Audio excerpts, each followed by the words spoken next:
State transport cooperative बँकेवर गुणरत्न सदावर्ते यांच्या पॅनलने एक हाती सत्ता मिळवली आहे.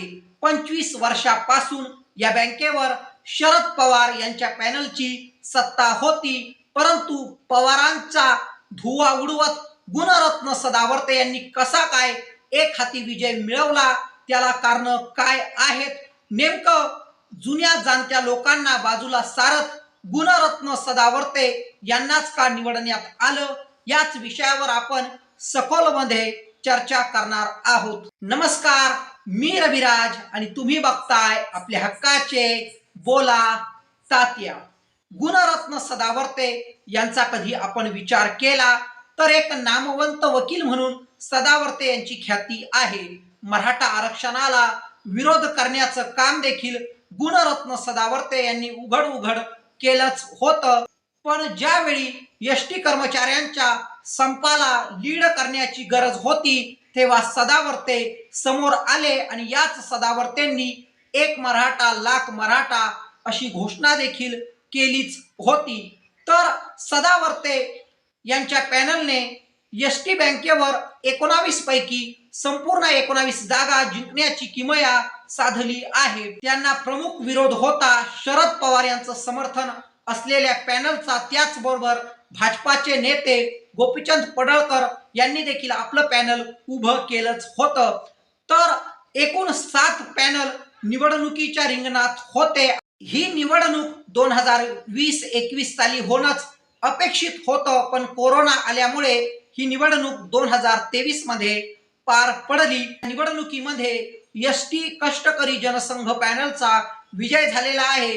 त्याचबरोबर गोपीचंद पडळकर यांचं समर्थन असलेलं सेवा शक्ती पॅनल देखील या निवडणुकीसाठी उभं होतच. त्याचबरोबर शरद पवार यांचा पाठिंबा असलेले व राष्ट्रवादी प्रणित पॅनल अर्थात एसटी कामगार संघटना हे पॅनल देखील उभं होतं आणि या पॅनलची 25 वर्षापासून इथे सत्ता होती. शिंदे गटाकडून किरण पावसकर यांनी देखील एक पॅनल उभं केलं होतं. त्या पॅनलचं नाव होतं राष्ट्रीय कामगार पॅनल. काँग्रेस पक्षातर्फे महाराष्ट्र एसटी वर्कर्स नावाचं पॅनल देखील उभं करण्यात आलं होतं. Indian national trade union Congress अर्थात इंटकचा या पॅनलला पाठिंबा होता. सेना काँग्रेस कास्ट राईट संघटनेतर्फे देखील शिवाई पॅनल या निवडणुकीसाठी उभं होतं आणि 7वं पॅनल म्हणजे अपक्ष उमेदवारांचं पॅनल.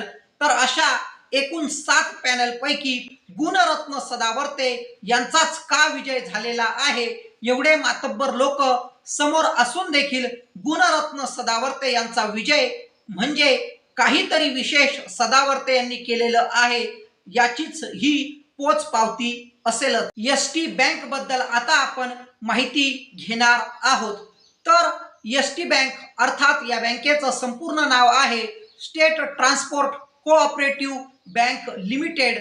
पण एसटी बँक अशीच तिची सर्वसामान्य माणसामध्ये ओळख होते. आता या बँकेचा कोण कारभार चालवते तर एसटी महामंडळाचे उपाध्यक्ष व व्यवस्थापकीय संचालक हे या बँकेचे अध्यक्ष म्हणून कार्यरत असतात. त्याचबरोबर एसटी महामंडळाचे वित्तीय सल्लागार व मुख्य लेखाधिकारी या बँकेचे उपाध्यक्ष म्हणून कार्य बघतात. या बँकेमध्ये सध्या 85,000 एसटी कर्मचारी हे सभासद आहेत. आता एसटी कर्मचाऱ्यांची आर्थिक नाडी म्हणजे ही बँकच आहे, म्हणून कोट्यावधीचा व्यवहार ह्या बँकेत चालतच असतो. पैशाचा खजाना म्हणजे ही बँक आणि त्यामुळेच राजकीय लोक या बँकेच्या निवडणुकीपासून कसे हो दूर राहतील.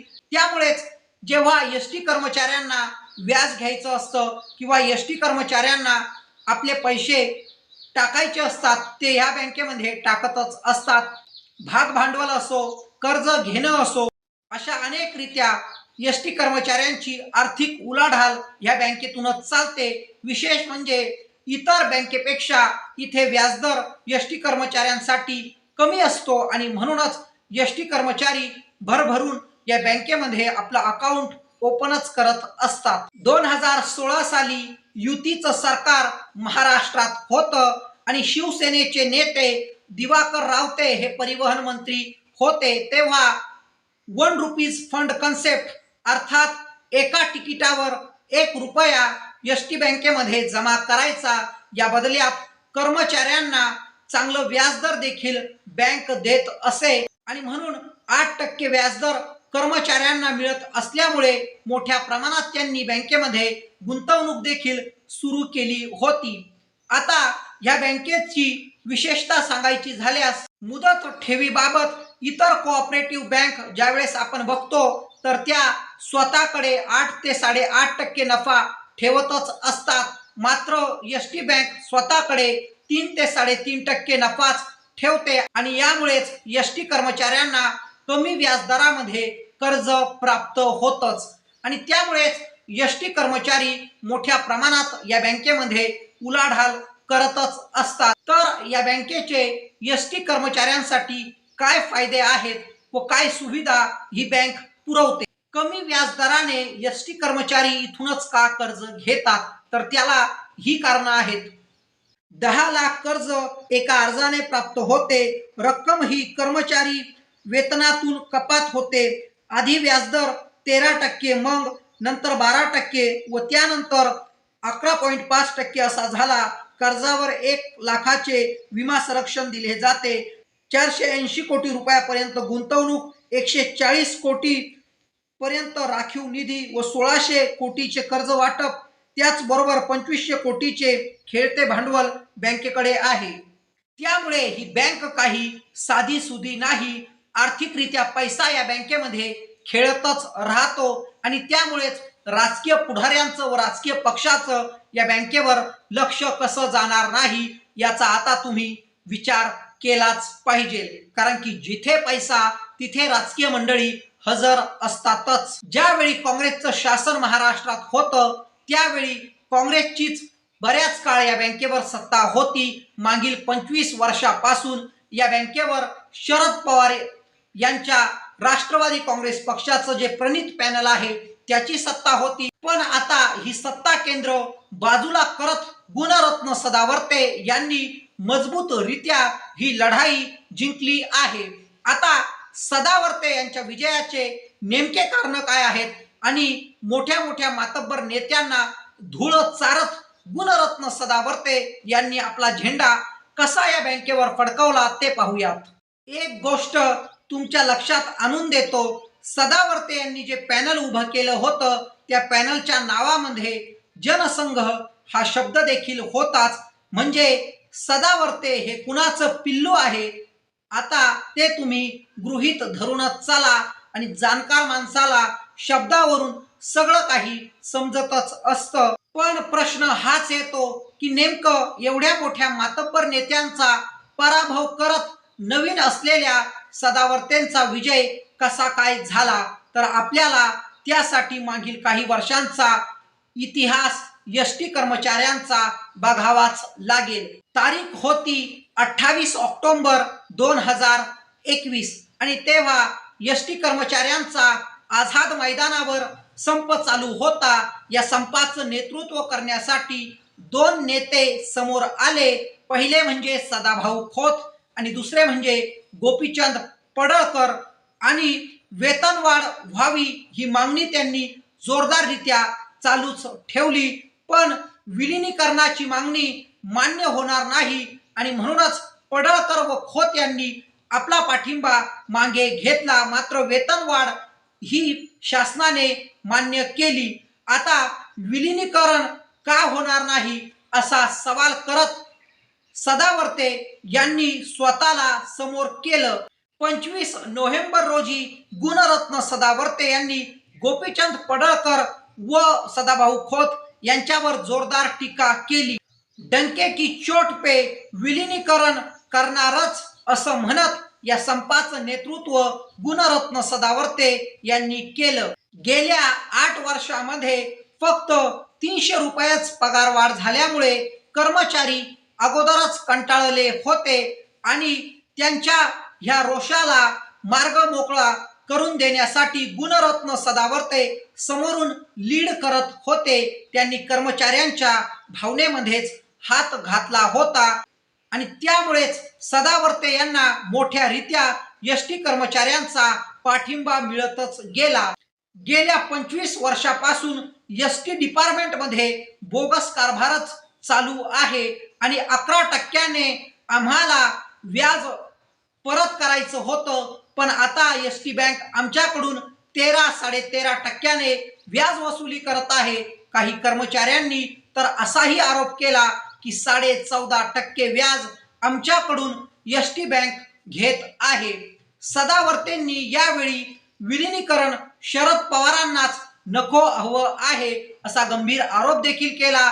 शरद पवार हे भ्रष्ट व्यक्ती आहेत व त्यांनी कर्मचाऱ्यांची लूट केली आहे असा सूर गुणरत्न सदावर्ते यांनी लावून धरला होताच आणि अनेक कर्मचाऱ्यांनी सदावर्ते यांच्या सुरामध्ये सूर मिळवला होता. मराठा आरक्षणाला विरोध करणारे गुणरत्न सदावर्ते यांनी एसटी कर्मचाऱ्यांच्या संपामध्ये एक मराठा लाख मराठा असा नारा देखील दिलाच होता.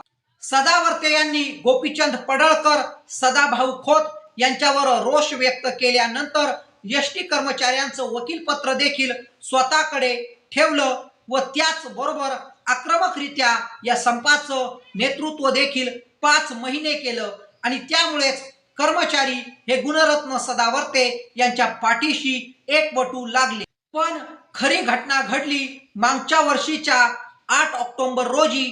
तेव्हा एसटी कर्मचारी मोठ्या संख्येने शरद पवार यांच्या निवासस्थानाकडे कूच करू लागले. त्यांनी शरद पवारांच्या बंगल्यावर दगडांचा व चपलांचा मार देखील करायला सुरुवात केली होती. पण ही परिस्थिती कशी बशी का होईना शरद पवार यांच्या कन्या सुप्रियाताई सुळे यांनी हाताळली आणि या कर्मचाऱ्यांच्या संतप्त भावनेमागे, या कर्मचाऱ्यांच्या हिंसा करण्याच्या प्रवृत्तीमागे गुणरत्न सदावर्ते यांचाच हात आहे म्हणून त्यांच्यावर संशय दाट झाला आणि पोलिसांनी गुणरत्न सदावर्ते यांना आपल्या ताब्यात घेतलं. 13 एप्रिल पर्यंत गुणरत्न सदावर्ते हे पोलीस कोठडीमध्ये होते. मात्र ज्यावेळी सदावर्ते यांची सुटका झाली त्यांनी काही पवारांचा विरोध थांबवण्याचं काम केलंच नाही आणि पॉलिटिकल मोडमध्ये सदावर्ते गेले, कारण की त्यांना माहीत होतं की आता बँकेची निवडणूक येणारच आहे आणि आपल्याला जो कर्मचाऱ्यांचा पाठिंबा आहे त्याचा फायदा घ्यायलाच हवा. त्यामुळेच मी एवढं सांगू शकतो की सदावर्ते यांना कोणी नक्षलाईट म्हणत असेल, सदावर्ते यांना कोणी फालतूची बडबड करणारा माणूस म्हणत असेल, अवगुणी म्हणत असेल, पण ज्यावेळी सगळे नेते पुढारी एसटी कर्मचाऱ्यांच्या दुःखाच्या क्षणी त्यांना सोडून जात होते तेव्हा गुणरत्न सदावर्ते त्यांना आधार देत होते, धीर देत होते. आणि या निवडणुकीचा निकाल लागल्यानंतर नथुराम गोडसे यांचा मुद्दा देखील पुकारण्यात आला आहे. नथुराम गोडसे यांचं उद्धातीकरण आम्ही स्वीकारणार नाही असं थेट स्टेटमेंट राज्याचे उपमुख्यमंत्री देवेंद्र फडणवीस यांनी केलंय. आता गांधीजींची बाजू भारतीय जनता पक्ष का बरं घेत असावा? नोटावर गांधीजी तर आहेत, पण गांधीजींच्या नावाखाली एक व्होट बँक देखील आहे असं भारतीय जनता पक्षाला वाटत असावं. आता सदावर्ते यांचा हा विजय एवढा मोठा का आहे आणि या विजयाला का महत्व आहे? तर 85,000 एसटी कर्मचारी या बँकेत सभासद आहेत, पण एकूण एसटी कर्मचाऱ्यांची संख्या कधी आपण बघितली तर ती 5 लाखाच्या घरात आहे. आता 5 लाख एसटी कर्मचारी असले तर त्यांच्या परिवाराचा विचार करा, त्यांच्या नातेवाईकांचा विचार करा, म्हणजे 25 लाख मतदान एसटी कर्मचारी यांच्याशी जोडलं गेलं आहे आणि त्यामुळेच ही निवडणूक का बरं महत्वाची आहे हे आता तुमच्या लक्षात आलंच असेल. आणि म्हणून शरद पवार, देवेंद्र फडणवीस, एकनाथराव शिंदे या सर्वांना गुणरत्न सदावर्ते यांचा हा विजय एक मोठा झटका आहे. गोपीचंद पडळकर भाजपाचे नेते आहेत, किरण पावसकर शिंदे गटाचे सचिव आहेत आणि राष्ट्रवादी प्रणित पॅनलची 25 वर्षाची सत्ता तर गुणरत्न सदावर्ते यांनी उखडून फेकलेलीच आहे आणि म्हणून या सर्व मातब्बर पुढाऱ्यांचा पराभव करत गुणरत्न सदावर्ते यांनी आपण फक्त वकीलच नसून नेते देखील आहोत हे सिद्ध करण्याचं काम केलं आहे. आता सदावर्ते माणूस कसा का असेना पण तो आमच्या सुखादुखामध्ये येतो अशी भावना कर्मचाऱ्यांच्या मनामध्ये दाटवली आहे. आता काही कर्मचारी वर्ग असा देखील आहे की सदावर्ते यांनी आमची फसवणूक केली आहे, सदावर्ते हा काही चांगला माणूस नाही असं मानणारा देखील एसटी कर्मचारी आहे. पण या विजयाने हे मात्र सिद्ध झालेलं आहे की एसटी कर्मचाऱ्यांचा एक मोठा समूह, एक मोठा वर्ग गुणरत्न सदावर्ते यांना मानणाराच आहे. तर तुम्हाला गुणरत्न सदावर्ते यांच्या या विजयाबद्दल काय वाटतं? तुमची प्रतिक्रिया कमेंट बॉक्समध्ये आम्हाला नक्कीच कळवा. आणि आतापर्यंत बोला तात्या न्यूजला सबस्क्राईब केलं नसेल तर निश्चितच सबस्क्राईब करा. धन्यवाद.